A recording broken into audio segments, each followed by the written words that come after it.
what we'd like to do now is open questions, and just say, just let us know who you are and really focus your question to somebody so that they can be very laser focused in answering it.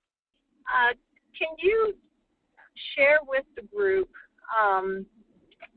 your opinion about how these next generation of science standards will work, say, in any coordination of some, say, math, or if there's any type of integration of subject matter once all of these standards have been done, and just to give some sense of if teachers, especially at the elementary level, have to receive, very in-depth training on the science standards as opposed to the Common Core math. Are there any integrations among these two standards in particular? Excellent question. Thanks, Park. Go ahead. Thank you for that question. So what I didn't show you was the architecture of how the standards actually look, because I just didn't know how much you guys might want to see that at this point. But what that architecture has, in typical state standards, it looks like what I showed you on the slide. There's a list of statements, and then people kind of have to figure out what they mean and what gets connected to what. In the architecture that we're using, there is what we have what we call connections boxes, and they are connected specifically to the Common Core state standards in both English and math. And what we do with those is, so first of all, we only put the things in those boxes that are clearly needed to be able to do the science. So there's an integration in that, first of all, in that the performance expectations in the science will require certain skills from math and English, and we want people to know what those skills are. And in particular with our elementary teachers, we wanted them to have one place they went, not to have to go to several different places. So in that document, you see a connection between the English and math skills with the science. And on our website, which is where we hope that people will go to see the next generation science standards, we actually have all of that linked so that a person could pull it up and they could see what math, what English. They could click and go straight over to the Common Core and see the exact standard. And they can also read in the performance itself what's required. There's a tremendous overlap between the mathematical practices and the language arts student profiles, and we're using that to ensure that that the language we're using is the same language that is used in math and English. We are taking great pains to make sure that math in particular is integrated into the performance expectations at an appropriate level. So there's a lot of work being done to ensure that the science is actually complementary to the Common Core, but also that people have a real opportunity to see how they are all integrated. Stephen, thanks very much. I appreciate that answer. That's such an important point today.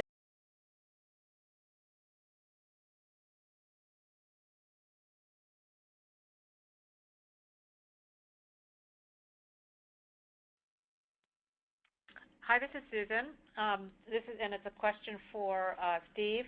Hi. We've heard that there may be a delay in the standards being, I guess maybe the next round for public comment. Is that right? A delay in terms of being able to present them in California to the legislature in March. Oh, okay. So there has been some conversation. The second release will come out in mid-November. Okay. And we still have every intention of finishing on time, being the first quarter of 2013. There are some issues with the fact that the law in California requires that they have 2 public hearings and everything before the standards are, before they can take them to the board. And last time I spoke to Phil, they were having conversations about asking just for an extension, not really because we were going to be late as much as just to make sure that we had the time we needed to have a good document. Oh, okay, that's different than, yeah, okay, great. Yeah, it's not, I mean, the thing with the California is they actually have to have things to their board in January. Mm-hmm. And if we, if they send them to the board in January, we might as well say, well, we're done, put it all out there for everybody to see. Well, the timeline between having a 3-week time period for review in mid-November to getting them ready for them in January is just going to be an incredibly tight turnaround. And so they were just saying, look, we don't want to be the people who tell you, who make you finish before you're really ready. So they were going to explore the option of just delaying the adoption by a month. Just a month? I think it's a month, or I think they were talking about taking it to the board. Originally, they were supposed to take it in March. I think they were going to say, to give themselves some room, take it either in April or May, I think. Okay. Something like that. I don't remember the specifics, but okay. It's not a delay on. That's different than what I had understood. So thank you for that explanation. You're welcome. Thank you. Thank you. Other questions? Yes, this is Carlo Paravano. First, I want to thank all three of you for a really good presentation, and I have a question for Stephen. I'm wondering if you could share with us how the first draft was received by the field, and then any kind of feedback that you've gotten on the draft. Sure. Thanks, Carlo. So this may sound a little funny. The way I sum up the public feedback is it was a little eerily supportive. It was a very positive review. Naturally, there are a lot of things that people want. When you get down to specific performance expectations, they say, oh, you worded this wrong, or you used the wrong practice, or whatever. But the feel both on the parts of lead states, non-lead states, critical stakeholders, and the public was very well received, very supportive. Naturally, there are still people who don't quite get the vision for where we're going, and that usually came out in their comments. Oftentimes it was, hey, we don't understand why you're doing this. We think you should always integrate practice and content, which is exactly what we've done. So those kind of comments were kind of odd, but the frankly, I've done this a few times. I did it in Georgia, and I've been involved with standards development. And you kind of usually expect people to throw a lot of rocks, especially at the first release. But actually, that's just not what we saw. We saw a lot of support, and we got tons of feedback. I mean, over 8,000 comments, and that doesn't count the states and our stakeholders. So we had a lot of stuff to sift through. As far as the kinds of things that we got, they ended up in a large part, the things that people liked was the attempt to do performances as opposed to cognitive statements. They liked the fact that that we're trying to be balanced in the approach and not go too far one way or the other. People tended to feel more comfortable, I think, with life sciences. Some of the concerns they shared was, there were still some that concerned about the scope itself, how much was there. There were people who were concerned about the professional development that it's going to take. So it was, I'm kind of staying at a high level there, but like I said, the overall good news was that everybody was positive about the direction and the vision. But everybody has their own things that they think that we need to change, and we're working on that. Probably one of the bigger issues is, they're still, again, working on how to best present the engineering, because some of the concern was that they were afraid that it would get lost, and so we're working on that. And then there was a significant amount of concern shared about the nature of science and how that's represented in the document. And how about the concept of core ideas? because that, I think, tended to narrow things. And in the past, people would say, oh, but my favorite idea isn't in the standards. Oh, we still got some of that. You know, okay. I mean, but honestly, it wasn't as bad as it could have been. I mean, good. And what we have said is one of the non-negotiables is that, you know, the framework is the framework, and we're not going to go necessarily second guess that. We do have the ability to make changes for the standards if there is a preponderance of evidence, either from new research or from a cry from the field. But honestly, we didn't get that.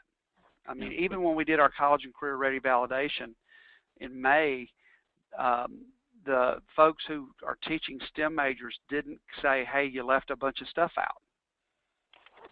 You know, so that was actually good to hear. Yeah, good. Thank you. Great. You're welcome. Thanks, Steve. Steve, this is Ron Officer.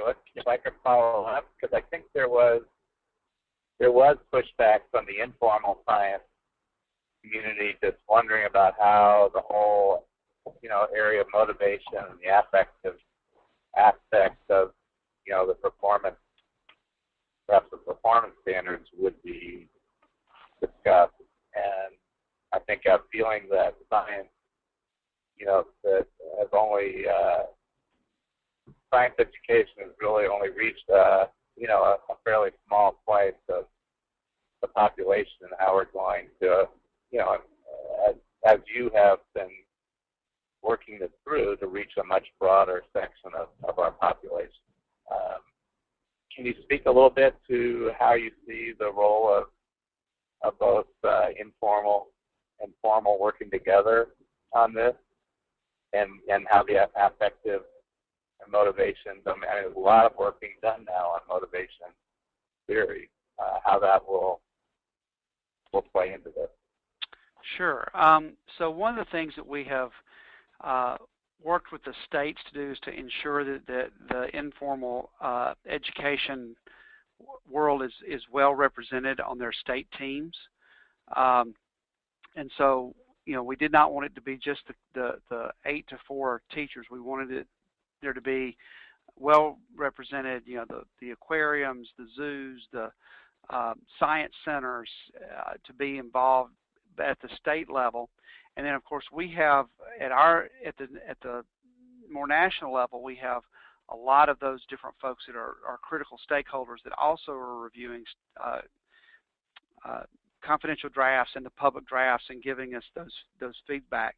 And I mean, we did have, you know, some of that. It was not something that was, you know, there was, and again, I guess it's probably because the non-formal is a little bit, you know, percentage-wise is a little smaller than the K-12 groups, but we didn't have, you know, a huge outcry for that, but there was a significant number of organizations and people that said, hey, you need to not forget about motivation. So one of the things that we have done is we've worked with the Council of State Science Supervisors, and the next building capacity for state science education, they're adding non-formal or informal representation to their state teams, which I think is really important because they're bringing teams of 5 from each of the, you know, participating 40 some odd states, so that there's a clear voice on one side, but also this is the group that will be kind of the guiding coalition that begins to plan for how these will be implemented, and having that voice at the state level to talk about that interaction between the non-formal and the formal are really important to show how everybody involved has a role to play in educating a child. So so that's a big area of focus for us, is trying to ensure that, especially at the review levels and the state levels, the voices are there, and that there is a very deliberate plan for how to leverage all sides of the community. Jan, this is Mark. May I just ask one quick question to Carrie? Sure, certainly.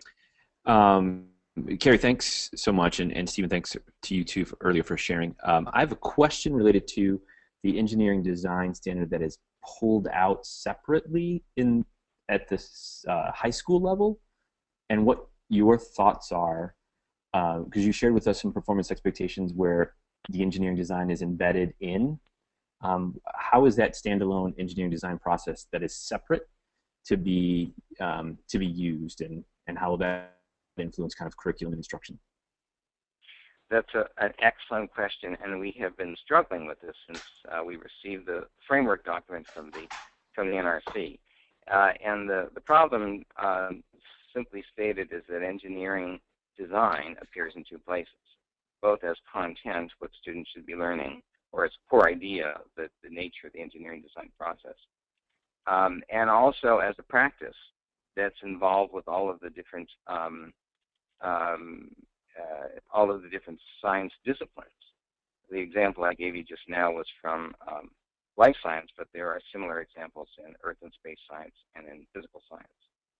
And we're trying it both ways, both as a standalone so people understand what it is, separate from the disciplines. Of course, it's always integrated with the disciplines.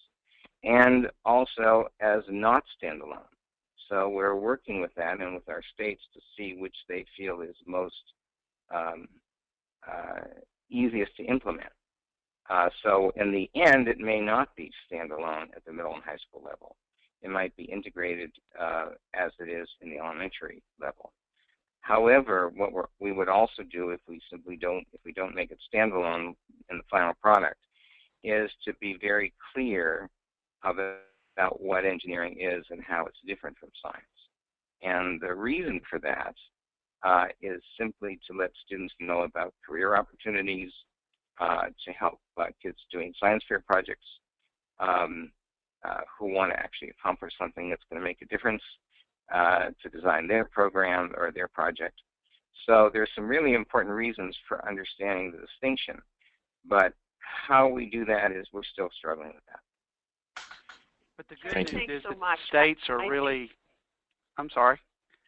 Go ahead, I'm sorry, Stephen. It's okay. I was just going to say, the good news is that the states have really, I think, bought into the idea of engineering being a part of this. And at first, Carrie and I have had many discussions where, you just worry about how people will react to something new.